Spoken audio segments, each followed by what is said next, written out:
Happy New Year, my friend. This is Dr. Anthony Balduzzi from the Fit Father Project and the Fit Mother Project. And I'm so happy that we have this fresh new year. And what I want to do is really create this special episode where I want to pull back the curtain and talk about some of the behavioral psychology of what it takes to succeed with a new year health and fitness resolution, or any goal for that matter.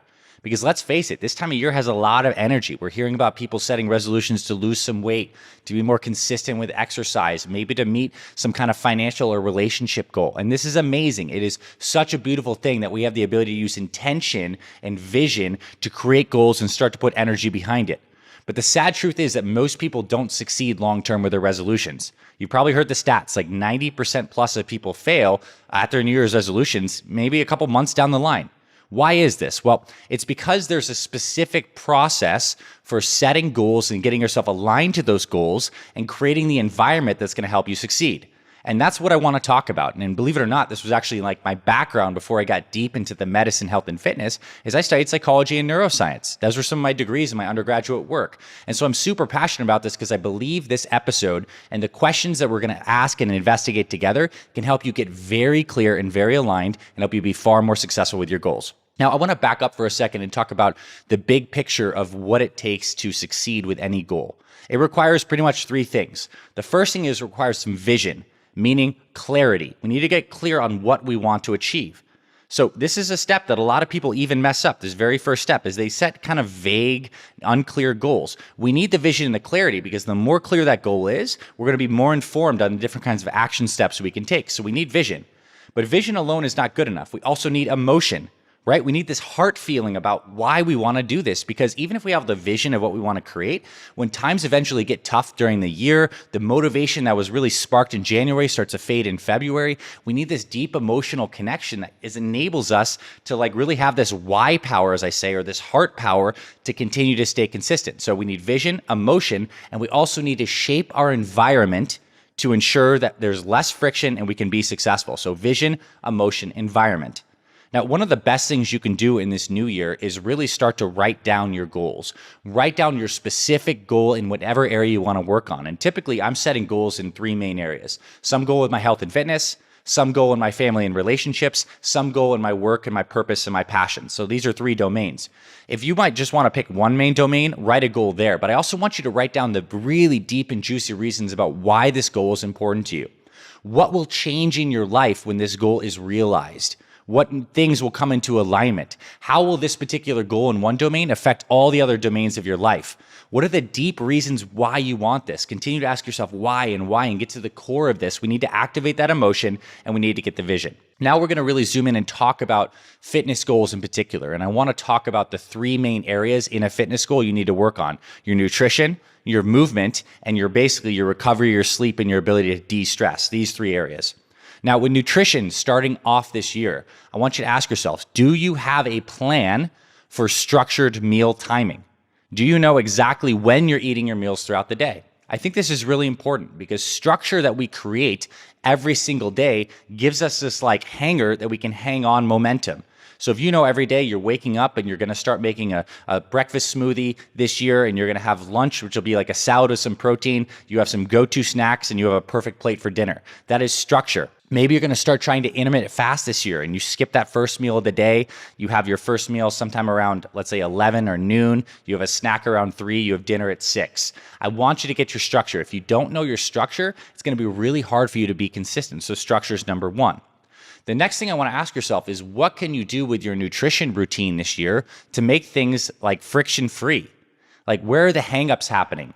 Is it the fact that maybe you're not doing any meal prep right now, so when dinner comes around, you have to decide what to eat? Maybe it's the fact that you always find that you're snacking on chips or sodas or candies at a particular time of the day, maybe in that afternoon lull or after dinner. How can you change your home environment by getting those things out of the house and shape the environment so you're more successful? One of the things we do with our program members is we help them get that meal timing schedule set up and pick some of their go-to foods, these go-to healthy foods that you already love, and slot those in. So I want you to reflect, what is your structure like right now? What is your relationship to structure, and what kind of structure can you improve with your routine? Another good question to ask yourself in reflection is, what can you take away this year? What can you remove or get rid of when it comes to your nutrition domain of your life? What's really hanging you up? Think about that. Is it sugar?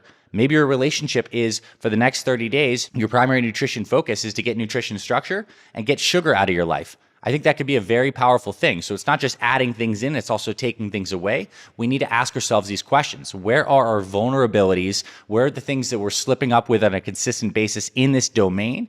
And how can we smooth the path? Of course, if you want help with this stuff, this is what my team and I do for tens of thousands of people every single year. So you can come with us and work with us. Now I want to move on to the next domain, right? The domain of movement. What is your movement plan this year? And first off, I want to divide movement into two key areas. I think the first thing to really commit to this year is to start to move your body more every single day in the form of a daily walk. Like start taking a daily walk at least once a day. I think it's a great target because our bodies, to be healthy, we need more daily movement. And especially if you're starting off and you don't have a lot of momentum with workouts, one of the big problems that people make is they start from absolutely zero momentum. They stop working out during the holidays to try to go like 5 days a week on this intense workout routine.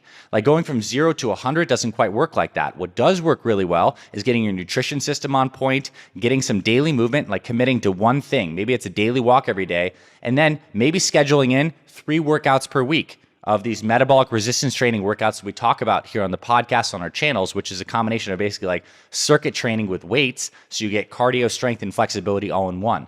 But again, this stuff needs to get on your calendar. And I want you to understand that like on Sunday, I want you to start pre-planning this year and saying, when are my workouts happening this week? Oh, I'm going to schedule workouts on Monday, Wednesday, Friday. They're happening at this time. The structure is everything because the structure that you lay down in January, these are like the railroad tracks that's going to help you be consistent into February and March. So with your movement, what kind of exercise are you going to start doing this year? When are you going to start moving your body in a ritualized way every single day? What kind of exercise do you really enjoy? And let's start to do these kinds of things. Ask the question about the environment too. How can you reduce friction in your environment? So maybe you find that you want to work out in the morning, but there's a couple obstacles to getting that done. One, you have to wake up a little bit earlier. Two, when you're groggy in the morning, it's very dark outside, you have to go pick your gym clothes. Well, what if we actually start to refine this process a little bit and you left out your gym clothes the night before, they're kind of like sitting down there, and maybe you're working out at home or the gym, doesn't matter, but you have your weights set out wherever you're going to work out, you have your workout printed out, and your gym clothes are already sitting there next to a little bit of water. This seems so simple and subtle, but what it's doing is paving the path for that behavior to be less frictiony, to be much more smooth. And if you're working out in the morning, that could be the key to your success. If you work out after work and you're driving home, maybe you pack your gym bag and you're going to the gym on your way home from work before you have dinner with your family. It doesn't matter when the time is. It matters you really doing the conscious thinking about how can I make this routine more seamless. That's the environment aspect of this, right? We need to make the environment seamless. We need to get clarity on exactly what we're doing, and we need to have that deep heart emotion about why these actions are important. We need to align these 3 factors to be successful. We started to do that with nutrition. We talked about that with exercise. Now I want to talk about sleep and recovery. It is so clear from the health research that if your body is not sleeping enough, if you don't have the ability to unwind, to de-stress, you're creating a hormonal environment in your body that's very hard to be healthy. Because when we miss sleep and when we're too stressed, cortisol levels are higher, the stress hormone, which puts the body in the sympathetic fight or flight state, which makes us crave more sugar. We have higher levels of the hunger hormone ghrelin. Our bodies are more insulin resistant. So it's just like a bad situation to be missing sleep and not really having a handle on stress. So maybe this is your focus area. If you feel like I just have struggle shutting my mind down, I find that I'm tired all the time, I'm not getting quality sleep, maybe this is the number one area that you zone in and focus on. The real purpose here is to give you a framework for thinking where you can analyze yourself, your life, and your own behaviors and come to the conclusions on what are going to be the big levers that we're going to push and pull in your life right now. And I want to suggest this approach, really, that you get highly focused on what the 1 or 2 things that are going to make the biggest bang for your buck difference in your life is going to be, and we focus on nailing those this January, because the goal is to build momentum. And we can get faster over time, but the goal is to hit the check boxes and do something that's sustainable from day number 1. So my personal take is if I were starting from absolute scratch, what I would do is I would probably start intermittent fasting every day. I would probably shift my first meal back and have breakfast around 10:30, 11. I would have a snack sometime around 3 and dinner at like 5 or 6 and stop eating. The reason I think that's such a cool structure and habit that works for many people is because it's simple. It's because it automatically controls your calories and it's just easy to stick to. And that one change will help you control your calories and get your nutrition more structured and feeling better. What I would also do is 100% get that daily walk and focus on my sleep. And once I get a daily walk in and I know that I'm sleeping pretty well and in a good rhythm, then I would start focusing on getting formal exercise in. And I would do exercise that I enjoy, and I would probably follow a structured plan like some of our workouts here on the channel. The idea here is that if you can become more conscious and you can align your vision, your clarity, with your heartfelt emotions, with consistent action in the context of an environment that makes it easier for you to succeed, that's what it takes. It's not picking up the next new diet book and saying you're going to follow this diet for a period of time.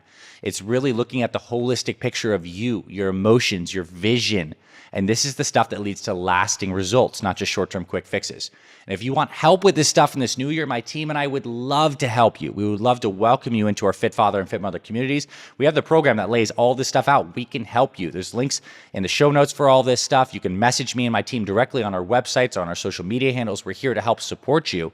And I hope that this episode gets you thinking a little bit, asking yourself some questions. What changes can you make in your environment? How can you get even more clear on what you want to create? What are your main focus areas and domains? And have you written a mission statement? Have you connected deeply to your why power that's going to help sustain you over this year?